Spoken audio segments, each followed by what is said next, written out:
أعوذ بالله من الشيطان الرجيم. بسم الله الرحمن الرحيم. السلام عليكم ورحمة الله وبركاته.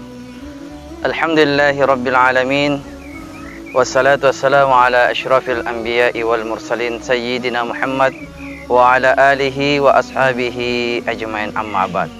Bersyukur kepada Allah Subhanahu wa taala, bersalawat kepada Rasul sallallahu alaihi wasallam. Allahumma salli wa sallim wa barik alaihi. Sahabat pecinta dakwah yang dimuliakan Allah Subhanahu wa taala, sebagaimana kita ketahui bersama bahwa Allah yang telah menciptakan langit dan bumi beserta dengan isinya, badi'us samawati wal ardh. Allah telah menciptakan langit dan bumi beserta dengan isinya. Manusia, binatang, tumbuh-tumbuhan, Allah Subhanahu wa taala yang menciptakan. Menarik di sini bahwa Allah Subhanahu wa taala selain menciptakan manusia, Allah pun menciptakan binatang, hewan, makhluk hidup. Nah, kalau berbicara tentang yang namanya hewan atau binatang, di dalam Al-Quran Allah Subhanahu wa ta'ala seringkali menyebut beberapa nama-nama binatang. Bahkan ada yang Allah Subhanahu wa ta'ala abadikan di dalam Al-Quran menjadi sebuah nama surah dalam Al-Quran. Taruhlah contoh seperti binatang yang bernama lebah, surah An-Nahl. Allah Subhanahu wa ta'ala mengabadikan nama hewan lebah ini di dalam sebuah nama surah dalam Al-Quran. Ini menandakan bahwa yang namanya lebah itu mempunyai peran penting atau mungkin mempunyai manfaat fadilah baik dalam kehidupan kita dan mungkin bisa jadi menjadi contoh untuk kita. Sahabat pecinta dakwah yang dimuliakan Allah Subhanahu wa taala, satu ketika sahabat Rasulullah sallallahu alaihi wasallam yang bernama Abdullah bin Amr, beliau berkata pernah mendengarkan Rasulullah sallallahu alaihi wasallam bersabda, yang mana sabdanya ini menyinggung masalah lebah. Rasulullah sallallahu alaihi wasallam bersabda bahwa sesungguhnya demi zat yang jiwa Muhammad sallallahu alaihi wasallam berada dalam tangannya, berada dalam genggamannya. Perumpamaan seorang mukmin itu, kata Nabi, adalah bagaikan seekor lebah. Lebah itu ketika dia memakan makanan yang baik dan dia mengeluarkan yang baik-baik pula. Dan kata Nabi, lebah itu ketika dia hinggap di sebuah ranting, maka ranting itu tidak dibuatnya rusak atau tidak dibuatnya patah. Sahabat pecinta dakwah yang sama-sama dirahmati Allah Subhanahu wa taala, subhanallah, sangat indah perumpamaan Rasul sallallahu alaihi wasallam kepada orang-orang yang mukmin. Rasul sallallahu alaihi wasallam seakan-akan ingin mengatakan bahwa ketika kalian ingin selamat dunia wal akhirat, milikilah karakter sebagaimana karakternya seekor lebah.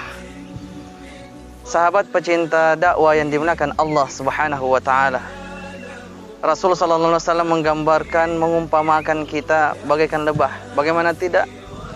Coba kita lihat hewan yang namanya lebah. Lebah, kata Rasul, itu memakan yang baik-baik. Nah, haruslah seorang mukmin yang ingin selamat dunia wal akhirat memiliki karakter lebah ini. Apa itu diantaranya? Diantaranya dia sangat berhati-hati, dia menyeleksi apa-apa yang akan dia masukkan ke dalam perutnya. Kenapa? Karena kalau seorang mukmin yang ingin betul-betul selamat dunia wal akhirat, kuncinya diantaranya adalah harus berhati-hati memasukkan apa-apa yang akan dimasukkan ke dalam perutnya. Kenapa? Karena ternyata makanan dan minuman yang mungkin mengandung unsur-unsur keharaman dan mengandung unsur syubhat di dalamnya bisa jadi akan mendarah daging, mengalir darah di dalamnya. Dan itu sungguh tidak bagus untuk orang yang mukmin.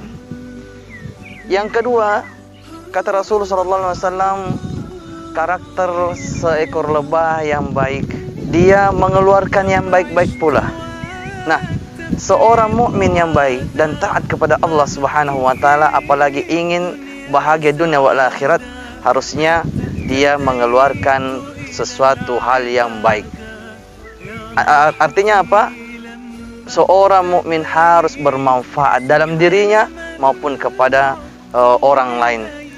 Rasul sallallahu alaihi wasallam di dalam sebuah sabdanya, khairun nas anfa'uhum linnas. Sesungguhnya orang yang baik di antara kalian adalah orang yang banyak manfaatnya kepada sesamanya. Karakter lebah yang kedua kata Rasul adalah dia senantiasa mengeluarkan yang baik-baik. Tentunya kita mukmin harus pun mengikuti karakter lebah, yaitu harus bermanfaat tentunya untuk diri kita maupun untuk kepada sesama manusia.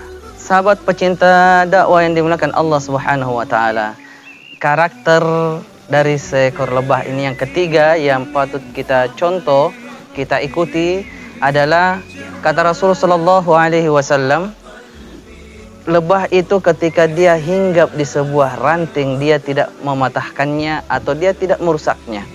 Artinya apa? Seorang mukmin oleh Rasul sallallahu alaihi wasallam diwanti-wanti agar kiranya dimanapun dia berada, bagaimanapun kondisinya, dia berhati-hati di dalam berbuat. Jangan sampai perbuatan dan tutur katanya itu mampu mengeluarkan atau mendatangkan mudarat, atau bisa jadi perbuatannya atau tingkah lakunya, tutur katanya membuat kerusakan.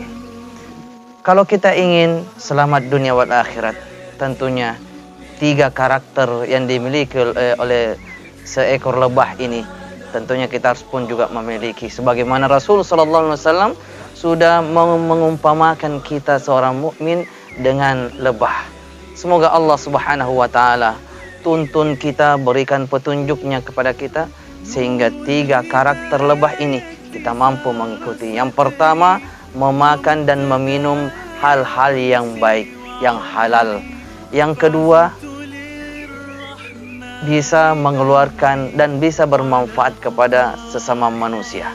Yang terakhir, seorang mukmin haruslah dia tidak membuat kerusakan di muka bumi. Subhanakallahumma wa bihamdika asyhadu an la ilaha illa anta astaghfiruka wa atubu ilaik. Tsumma assalamu alaikum warahmatullahi wabarakatuh.